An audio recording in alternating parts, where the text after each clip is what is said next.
السلام علیکم ورحمۃ اللہ وبرکاتہ۔ الحمد للہ رب العالمین والعاقبۃ للمتقین والصلاۃ والسلام علی رسولہ الکریم۔ محترم حضرات، ہو سکتا ہے کہ 24 کو تراویح ہو، مستقل تراویح پہ سوالات آ رہے تھے، تو پہلے میں نے سوچا لاؤ تراویح پہ تقریر کر دیں۔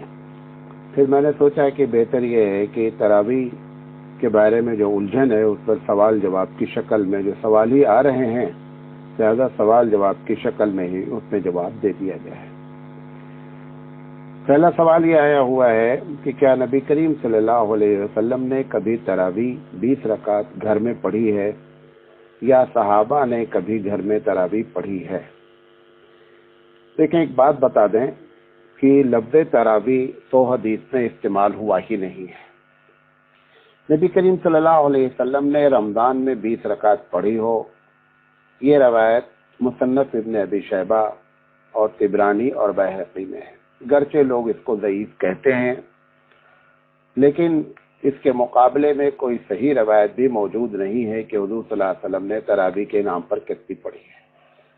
لہذا اگر ایک ضعیف روایت ہے اور اس روایت کو مستند کر رہا ہے حضرت عمر رضی اللہ تعالیٰ عنہ کے زمانے کا اجماع، تو پھر ایسی شکل میں وہ تراویح 20 رکعت ثابت ہو گئی۔ روایت یہ ہے کہ ابن عباس رضی اللہ تعالیٰ عنہ ان النبی صلی اللہ علیہ وسلم یصلی فی رمضان 20 رکعتا سوى الوتر۔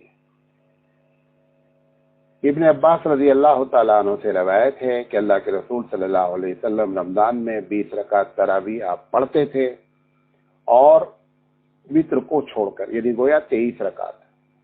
اللہ کے رسول صلی اللہ علیہ وسلم نے یہ حقیقت ہے کہ کبھی بھی زندگی میں جماعت سے تراویح نہیں پڑھی۔ زیادہ سے زیادہ 3 دن کی روایت صحیح موجود ہے، لیکن اس کا نام تراویح ہے، وہ تہجد کی نماز تھی یا یہ تراویح تھی، کتنی رکعت تھی، اس کے بارے میں بھی اس میں ذکر نہیں ہے۔ بہرحال یہ بات صحیح ہے کہ اللہ کے رسول صلی اللہ علیہ وسلم سے لگاتار تراویح پڑھنا 20 رکعت ثابت نہیں ہے۔ میں یہ کہنا چاہ رہا ہوں کہ اللہ کی ایک عادت مبارکہ یہ بھی ہے، جیسا کہ ہمارے علماء اس بات کو کہتے ہیں کہ یہ جو فقہی اختلافات ہیں، جیسے رفع الیدین کرنا نہیں کرنا، آمین زور سے بولنا نہیں بولنا، تو ایک طبقہ کہتا ہے زور سے بولنا چاہیے، ایک طبقہ کہتا ہے زور سے نہیں بولنا چاہیے۔ حقیقت کیا ہے کہ اللہ کے رسول صلی اللہ علیہ وسلم نے آمین کبھی زور سے کہی ہے اور کبھی آہستہ کہی ہے۔ اس مسئلے میں اختلاف ہے کہ کون پہلا عمل ہے، کون آخری۔ اللہ نے آپ کی دونوں سنتوں کو زندہ رکھا۔ اسی طرح رفع الیدین آپ نے کیا ہے، یہ بھی ایک حقیقت ہے، نہیں کیا ہے، یہ بھی ایک حقیقت ہے۔ تو ایک طبقے نے رفع الیدین نہ کرنے پر عمل جاری کر دیا اور ایک نے کرنے پر۔ اس کا نتیجہ یہ نکلا کہ اللہ کے رسول صلی اللہ علیہ وسلم کی وہ سنت زندہ ہو گئی۔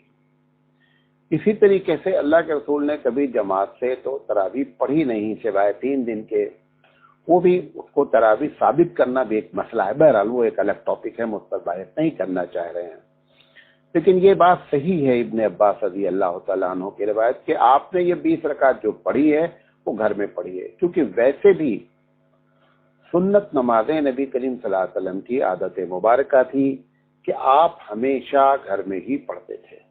اس سے بھی اس بات کا اندازہ ہوتا ہے کہ یہ نماز آپ نے گھر میں ہی پڑھی۔ لیکن حضرت عمر رضی اللہ تعالی عنہ نے اپنے زمانے میں اس کو جماعت سے شروع کرا دیا، اور کرانے کے بعد یہ بھی کہا کہ نعم ھذہ البدع، کہ یہ بہترین نیا طریقہ ہے جو میں نے لوگوں کو جماعت سے شروع کر دیا۔ صحابہ نے اس پر اتفاق کر لیا، اس وقت سے لے کر اب تک جماعت سے نماز تراویح پڑھی جا رہی ہے۔ لیکن آپ یہ دیکھیں کہ اللہ تعالیٰ نے اسی بہانے ایک ایسا قانون ہی آ گیا اس وقت کہ آپ اس وقت رمضان میں تراویح مسجد میں نہیں پڑھ سکتے، تو اس میں آدمی کو پریشان ہونے کے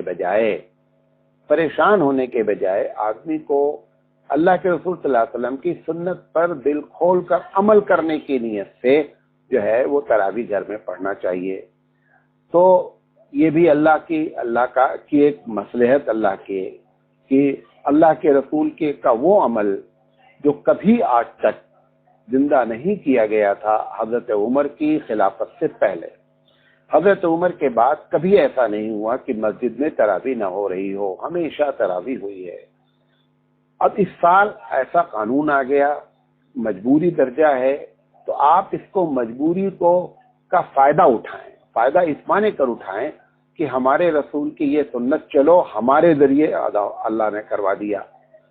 ایک بات تو اس میں قانون کی پابندی کا الگ ثواب ہے، لوگوں کو مصیبت میں نہ ڈالنا، کیونکہ کیوں منع کیا گیا؟ تاکہ آپ کی وجہ سے لوگ کسی مصیبت میں مبتلا نہ ہو جائیں، دوسرا ثواب۔ تیسرا ثواب کہ آپ لوگوں کی وجہ سے مصیبت میں مبتلا نہ ہو جائیں، اپنے آپ کو آپ بچائیے، اس کا ثواب۔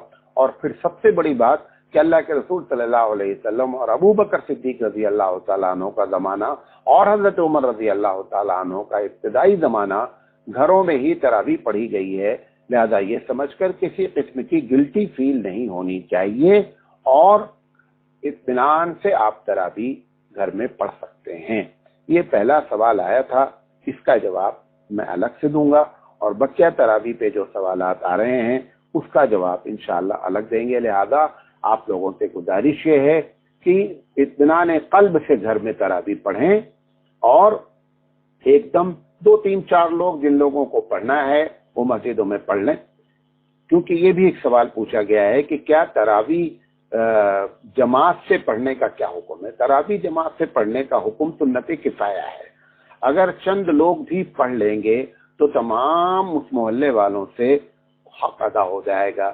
لہذا مسجدیں بند تو نہ کی جائیں، نہ گورنمنٹ نے بند کیا ہے، بلکہ اس کا کہنا ہے کہ 4 سے 5 لوگ سے زیادہ اکٹھا نہ ہو، لہذا 4 سے 5 لوگ مل کر کے تراویح پڑھ لیں، سنت کفایہ ادا ہو گیا، کیونکہ جماعت اس کی واجب نہیں ہے، جماعت اس کی فرض نہیں ہے، سنت کفایہ ہے، تو سنت کفایہ ادا ہو جائے گا، لہذا کوئی مسئلہ نہیں ہے، آپ گھروں میں اطمینان سے نماز پڑھیں۔